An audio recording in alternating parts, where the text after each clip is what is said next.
les a vus sur le plateau, nos responsables syndicaux réunis comme les 19 mousquetaires, ils étaient 4. Main dans la main, la question que j'ai envie de vous poser, c'est cette intersyndicale qui est en place, est-elle véritablement unie ? Samuel ? C'est mon sentiment.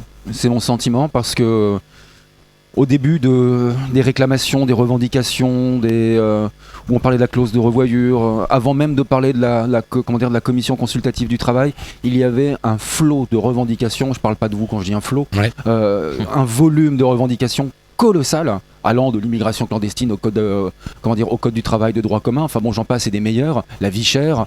Et pour s'entendre, c'était vachement compliqué. Et ils ont réussi, ils sont parvenus à éditer un préavis commun où en effet ils ont résumé l'ensemble de leurs attentes en 5 points et sur 2 blocs. C'est-à-dire le secteur privé et le secteur public. Pour le public, il y a 3 revendications qui englobent beaucoup de choses, mais qui les résument parfaitement. Et pareil pour le privé avec 2 mais points. ça fait pas de ça une unité dans l'intersyndicale. Je suis pas tout à fait d'accord avec vous. L'intersyndicale existe, oui, mais moi je la trouve plutôt fragile. Donc pas très solide. Pourquoi ? Sur quoi je m'appuie ? Eh bien, regardez ce qui s'est passé avec la Colas. Balahachi qui voulait effectivement aller à la grève avec la Colas et notamment la Smart, c'était il n'y a pas si longtemps, et de l'autre côté on a Salim Naouda qui tape du poing sur la table, qui dit non, on y va tous le 3. Donc petit désaccord. Vous voulez un autre exemple ? Là, on va les recevoir tout à l'heure. Le CHM. Le CHM qui démarre le 29, dans le cadre d'une intersyndicale. Encore une fois, c'est Balache. Ouais. Mais dans l'intersyndicale, il y a bien Balache, donc avec la CFDT. Non, elle n'est pas si costaud que ça. Et c'est normal. C'est normal, une intersyndicale essaie de se retrouver sur un certain nombre de points pour cette grève du 3, mais ils ont quand même des revendications bien différentes, bien séparées, que ce soit pour le public ou le privé, même si on peut trouver des ressemblances, mais...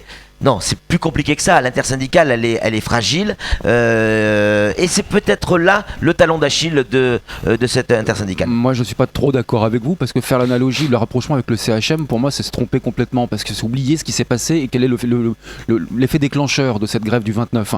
C'est tout simplement un rapport de la Cour des comptes qui explique qu'il y a une absence, mais laissez-moi finir, une absence de qualité de soins en raison d'un manque de moyens et surtout d'une unité de pilotage.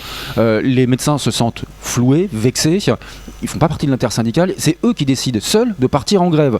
Et derrière, tout le monde se dit, ouais, mais il y a trop de problèmes à l'hôpital, il faut absolument qu'on suive les médecins, qu'on soit solidaire. C'est une intersyndicale au sein du CHM et pas de l'intersyndicale existante. Oui, mais c'est une intersyndicale où on ne retrouve pas ni la CFDT ni FO. Hein. En effet. Ni c'est la CGT ni FO. En effet, mais voilà, ils doivent défendre leur bout de gras au sein de l'hôpital. Oui, mais chacun a ses revendications. La Colas et les salariés, ils avaient leurs revendications pour la réintégration. La Smart, ils ont aussi leurs revendications qui n'a rien à voir avec le reste. Et je pense qu'on peut avoir des divergences de vues. Et Lanziz Amidou l'a dit tout seul et il l'a très parfaitement expliqué. Il a dit qu'il y a une plateforme revendicative commune, mais chacun a le pouvoir et le droit d'en ajouter et de faire en fonction de ce qu'il pense. Mais on est d'accord, et dans le cadre de l'intersyndicale du 3. Oui. Or là, on voit bien qu'il y a des départs de feu, entre guillemets, pardon pour l'expression, mais des départs de feu un petit peu partout, en tout cas du côté du CHM. Ceux qui ont été tentés ailleurs, on a mis un couvercle par-dessus. Tout le monde attend le 3 jusqu'à la Smart.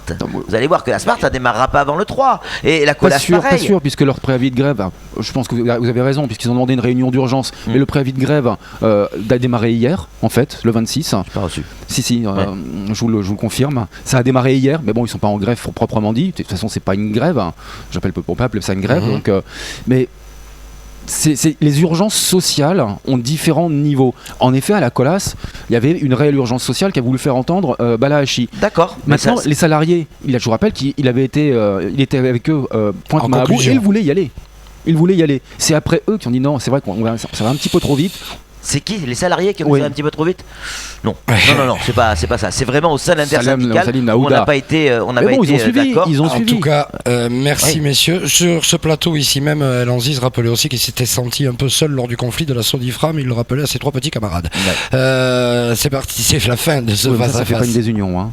Ça fait